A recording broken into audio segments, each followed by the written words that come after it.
Լսեք ինձ։ Թուրքերը շուտով գալու են մեզ պատժելու։ Կամ միացեք ինձ ու կռվեք, կամ հեռացեք հիմա։ Կռվենք, բայց ինչով։ Մեր ձեռքի տակ եղած զենքով, քարերով, ժայռերով, մերկ ձեռքերով։ Չեմ պատրաստվում այնքան քայլել անապատով, մինչև սովամահ լինեմ, մեռնեմ ծարավից։ Մեր եղած ուտելիքով կարող ենք հասնել Հալեբ։ Երբեք չեք հասնի Հալեբ, ճանապարհին կսպանեն բոլորիդ։ Դու ով ես, որ նման բաներ ես ասում։ Հենց այս պահին Սիրունի մոտ կգտնեք իմ գյուղի բոլոր հայ բնակիչների մարմինները, որոնք փտում են գետի ափին։ Յուրաքանչյուր տղամարդու կնոջ ու երեխայի հանել են իրենց տներից, բերել այնտեղ բոլորին խոշտանգել, հորս, կնոջս, փրատել են ու դեռ չծնված, իմ երեխային հանել մոր արգանդից։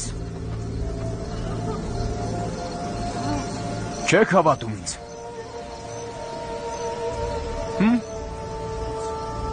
Գնացեք, ինքներդ համոզվեք, օդում պտտվում են անգաղները։ Լսեցիք այս մարդուն, նա ճիշտ է ասում, ոչխարի հոտ չենք, սպասենք երբ կմորթեն, մենք կբարձրանանք Մուսալեր, ու եթե թուրքերը մեզ հանգիստ չթողնեն,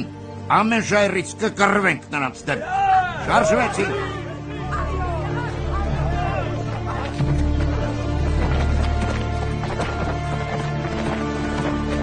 Միքայել, ցավակցում եմ։ Պետք է պատրաստվենք։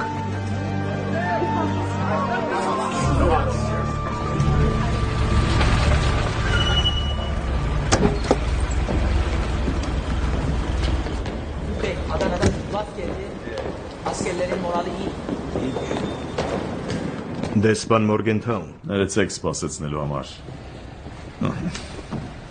Ինչ խնդիր կա։ Ես տեղյակ եմ Թայլատ Փաշա, որ դուք ուզում եք մահապատժի ենթարկել Ամերիկայի մի քաղաքացու։ Մենք լրտես ենք բռնել։ Նա իսկապես ամերիկացի է, Քրիստոֆեր Մայերս։ Մենք եւ դուք նույն կերպ ենք պատժում լրտեսներին պատերազմական ժամանակներում, ճիշտ չէ՞։ Նահանգները պատերազմի մեջ չեն Թուրքիայի դեմ։ Նա հարձակվել է զինվորների վրա, համագործակցել դավաճանների հետ։ Մարություն, նա ճանաչված լրագրող է։ Նա լրտես է։ Ու օգտագործել է լրագրությունը, որպեսզի հարատավորի Օսմանյան կայսրության անունը, ներկայացնելով իբր մենք տեղահանենք անում հայերին։ Պարոն նախարար, դուք օգտագործում եք տարհանում բառը, այսպես կոչված,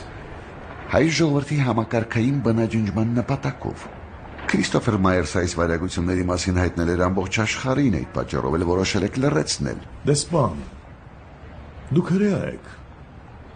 Ինչու եք մտահոգված հայ քրիստոնյաների ճակատագրով։ Այո, ես հրեա եմ, բայց նաև ամերիկացի։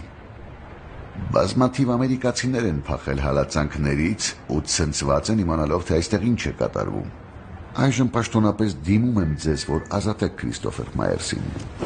եւ զգուշացնում, որ նրա դեմ կիրառված ցանկացած բռնություն ընկալվելու է որպես ագրեսիա Ամերիկայի դեմ։ Լավ օր եմ մաղթում, սր։ Մի բան հավելեմ, դեսպան։ Նյու Յորք Լայֆ ապահովագրական ընկերությունը եւ Նյու Յորքի անաչառ կյանքը հաջող գործարքներ են իրականացրել հայերի շրջանում։ Հուսամ այնպես կանեք, որ այս ընկերությունները մեզ ուղարկեն բոլոր տերերի ամբողջական ցուցակը։